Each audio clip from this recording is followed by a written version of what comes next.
যোৱাকালি নিশা 1:30 বজাত মোৰ নগাঁও কামপুৰৰ গাঁৱৰ ঘৰলৈ হিমন্ত বিশ্ব শৰ্মাই পুলিচ পঠায় মোক বিচাৰি ভয় ভাবুকি দিবৰ কাৰণে যোৱাকালি ৰাতি নিশা 1:30 বজাত পুলিচে গৈ চোৰৰ দৰে মোৰ ঘৰত গৈ মোক বিচাৰিছে। মই হিমন্ত বিশ্ব শৰ্মাক জনাই থব খুজিছোঁ, মই আপোনাৰ নিচিনা সাৰদা কেলেংকাৰী, উত্তৰ কাছাৰ কেলেংকাৰী, লুইবাৰ্ডাৰ কেলেংকাৰীত জড়িত নহয়।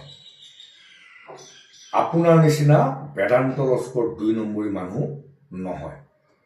মোক ভয় ভাবুকি খুৱাম বুলি যদি ভাবিছে, তেতিয়াহ'লে আপুনি মূৰ্খৰ স্বৰ্গত বাস কৰিছে। মই দীৰ্ঘদিন ধৰি সংগ্ৰামী, ৰাজনীতিৰ লগত জড়িত এজন মানুহ। মই আপোনালোকৰ এনেকুৱা ধৰণৰ ভয় ভাবুকি লৈ মই বুঢ়া আঙুলিটোৰ সমানো কেৰেপ নকৰোঁ। মোৰ সংগ্ৰামী যাত্ৰা সদায় অব্যাহত থাকিব।